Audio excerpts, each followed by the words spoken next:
Hello. Hi guys, आप सभी का स्वागत है मेरे एक बार फिर से यूट्यूब चैनल पर। इसका नाम है राइट टू ब्राइट और आज मैं आपके लिए बहुत ही इंटरेस्टिंग और इम्पॉर्टेंट सब्जेक्ट जिसका नाम है सोशल स्टडी, उस पर एक बेहतरीन वीडियो आपके लिए लेकर आया हूँ। इंट्रोडक्टरी वीडियो है, परिचयात्मक वीडियो है। इस वीडियो के अंदर आपको पता लगेगा कि सामाजिक ज्ञान विषय के अंदर आपको कौन कौन सी बुक्स को पढ़ना है और आगे उसके बारे में आपको किस तरह से उसकी प्रिपरेशन करनी है। तो आप तैयार हो जाइए। और अगर मेरी वीडियो लेक्चर पर पहली बार आए हैं तो आप उसको लाइक, सब्सक्राइब और शेयर करना बिल्कुल ना भूलें। कमेंट भी कर दीजिए। आज कक्षा 9th के बारे में चर्चा करेंगे, सब्जेक्ट सोशल स्टडी। और मैं आपको बता दूं, जल्दी से फटाफट देख लीजिए। इसके अंदर आपको 4 बुक्स को पढ़ना होगा। पहली बुक का नाम है लोकतांत्रिक राजनीति, आप देख रहे होंगे। दूसरी बुक का नाम है समकालीन भारत। तीसरी बुक है उसका नाम है अर्थशास्त्र। और चौथी भारत और समकालीन विश्व। कक्षा 8 को उत्तीर्ण करने के बाद में आप जब कक्षा 9th में पढ़ते हैं तो आपकी जो बुक्स हैं उनका क्राइटेरिया, उनकी जो वैरायटी, उनके अंदर जो डिस्क्रिप्शन है उनका विस्तार बहुत हो जाता है। आप कक्षा 9th के अंदर जो सामाजिक ज्ञान विषय को पढ़ने वाले हैं, यही सब्जेक्ट और यही जो विषय है, यही जो किताबें हैं, ये कक्षा 10th में आपके पास होगी। लेकिन उनका एरिया थोड़ा सा लार्ज हो जाएगा, इनके पार्ट्स बदल जाएंगे। पहली आप पुस्तक पढ़ेंगे, उसका नाम है लोकतांत्रिक राजनीति। इसमें आपको किसके बारे में अध्ययन मिलेगा? इसमें आपको पॉलिटिक्स के बारे में, पॉलिटिकल जानकारी हिंदुस्तान की मिलेगी आपको। दूसरी जो बुक है उसका नाम समकालीन भारत है।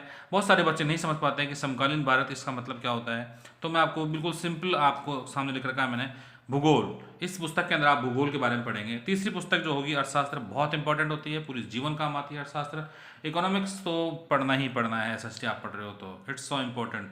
देश दुनिया के अंदर जितनी भी बातें हो रही है, आप देख रहे हो, देश के विकास के बारे में, संसार के विकास के बारे में सारी चीज़ें हैं, वहाँ पर अर्थशास्त्र कहीं ना कहीं टच करता है। इसमें बहुत सारी चीज़ें हैं जो हम एक एक करके आगे पढ़ेंगे।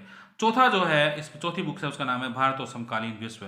ये एक्चुअली आपके लिए हिस्ट्री की बुक होगी, यानी कि इतिहास की बुक होगी। ठीक है प्यारे विद्यार्थियों, ज़्यादा टाइम व्यर्थ ना करते हुए आज हम स्टार्ट करते हैं अर्थशास्त्र के बारे में। किसके बारे में? अर्थशास्त्र के बारे में। आप देख रहे होंगे ये अर्थशास्त्र आपके सामाजिक ज्ञान विषय के अंदर तीसरी पुस्तक होगी और इसका भी मैं इंट्रोडक्शन आपको दे रहा हूँ। आज की इस वीडियो लेक्चर में मैं केवल आपको इंट्रोडक्शन दूंगा कि अर्थशास्त्र के पहले पार्ट में हम पढ़ने क्या वाले हैं। पहले तो मैं आपको अर्थशास्त्र के बारे में बता देता हूँ। ये वर्ड आप देख रहे होंगे अर्थशास्त्र, हो सकता है इससे पहले आपने इस वर्ड को अपनी ज़िंदगी में कई बार पढ़ा होगा, लेकिन कभी इसकी डेफिनेशन के बारे में नहीं सोचा होगा, कभी इसको डिफाइन करने के बारे में नहीं सोचा होगा कि वास्तव में अर्थशास्त्र है क्या चीज़। वास्तव में अर्थशास्त्र क्या है? बहुत बड़ा विषय है, बहुत बड़ा स्ट्रीम है। लेकिन आप चूंकि 9th क्लास में पढ़ते हैं तो मैं आपको बहुत ही ब्रीफ में, बहुत शॉर्ट में बता रहा हूँ। अर्थ, ध्यान दीजिए, अर्थ, अर्थ का मतलब होता है यहाँ पर धन। क्या होता है? धन। और शास्त्र का मतलब होता है कोई बुक जिसके बारे में संबंधित चीज़ के बारे में हो। जैसे कि अर्थशास्त्र यानी कि ऐसा साहित्य होगा, ऐसी पुस्तक होगी जिसमें हम धन से और धन से जुड़ी हुई चीज़ों का अध्ययन करेंगे। हालांकि ये बहुत ही संकीर्ण और छोटी परिभाषा है, लेकिन जैसे जैसे आप अर्थशास्त्र को पढ़ते जाएंगे, बहुत सारे अर्थशास्त्रियों के विचारों को आप पढ़ते जाएंगे, तो आप अर्थशास्त्र के बारे में आपकी सोच, आपके विचार विस्तृत होते चले जाएंगे। प्यारे विद्यार्थियों, अर्थशास्त्र विषय के अंदर कक्षा 9th के लिए जो हमारी पुस्तक है उसका नाम भी क्या है? अर्थशास्त्री है। और अर्थशास्त्र की जो पहला जो लेसन है उसका नाम क्या है? पालमपुर की कहानी, पालमपुर गांव की कहानी। आप सोच रहे होंगे अर्थशास्त्र में कहानी कहाँ से आ गई? हिंदी है क्या ये? हिंदी नहीं है। यहाँ पर क्या है, आपको एक्टिविटीज़ के माध्यम से, आपको कहानियाँ और कविताओं के माध्यम से एक एक चैप्टर को, एक एक टॉपिक को क्लियर करवाया जाता है। सीबीएसई की, एनसीईआरटी की जो बुक्स है उनकी खास बात है। इस पाठ के अंदर भी आपको पालमपुर गांव के बारे में, पालमपुर गांव के लोगों के बारे में, पालमपुर गांव के लोगों की ज़िंदगी के बारे में, उनके व्यवसाय के बारे में, उनके तौर तरीकों के बारे में, उन जीवन जीने की कला के माध्यम से आपको समझाया जाएगा कि वास्तव में उत्पादन क्या है, उत्पादन के कारक क्या है, उत्पादन की विभिन्न गतिविधियाँ क्या है, खेती में कौन कौन से चीज़ों की आवश्यकता पड़ती है, विभिन्न व्यवसाय कौन कौन से हैं। कुल मिलाकर अर्थशास्त्र का जो पहला टॉपिक है उसके बारे में इसकी पूरी चर्चा हम आने वाले वीडियो लेक्चर में करेंगे। पहले मैं आपको आज इसका परिचय दे रहा हूँ। स्टार्टिंग में इसका होगा अवलोकन, किसका? पालमपुर गांव की कहानी का। इसी के साथ हम बात करेंगे इसमें उत्पादन के संगठन के बारे में कि उत्पादन का संगठन किसके द्वारा होता है। तो थोड़ा ब्रीफ में ये भी बता देता हूँ आपको मैं।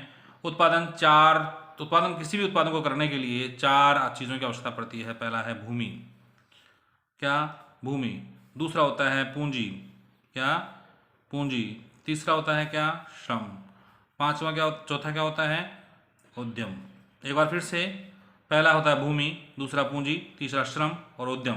ये क्या होते हैं इसके बारे में आपको एक्सप्लेन करके तो मैं अगले वीडियो में बताऊंगा। फिलहाल हम आगे चलते हैं।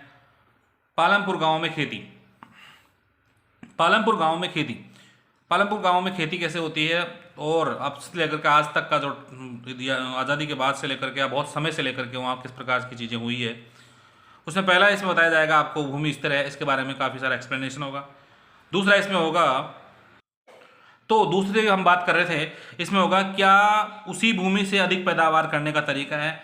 ये इस प्रकार के टॉपिक इसमें आएंगे और हम टॉपिक्स पे लगातार हम एक एक करके आपको एक्सप्लेन करते जाएंगे। प्यारे विद्यार्थियों, मैं आपको बता दूं, आप वीडियो को कहीं भी बीच के अंदर स्किप नहीं करना, आपको छोड़ना नहीं है।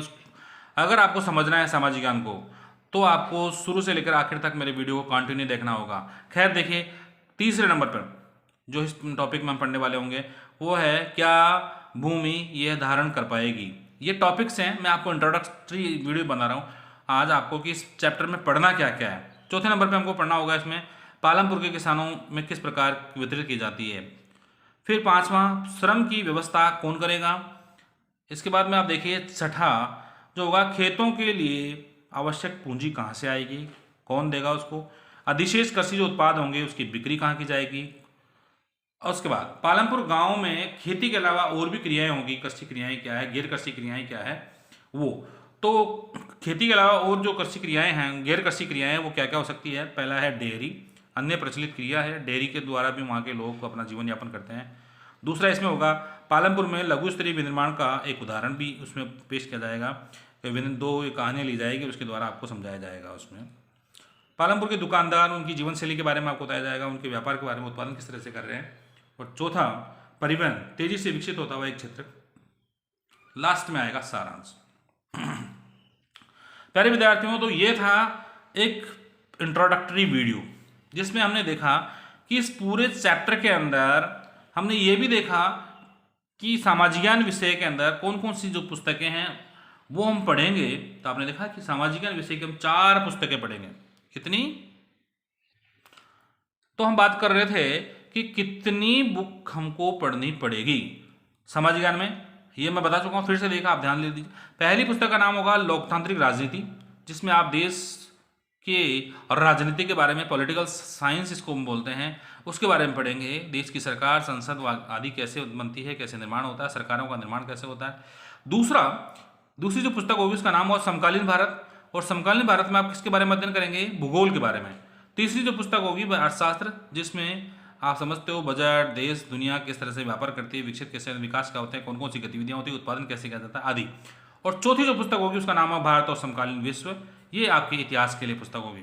प्यारे विद्यार्थियों, शुरू से लेकर आखिर तक आपने मेरा वीडियो देखा, इसके लिए आपको बहुत बहुत धन्यवाद। आप इसे लगातार मेरे साथ बने रहिए।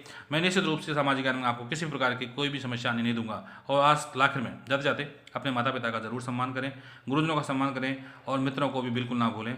Thank you guys.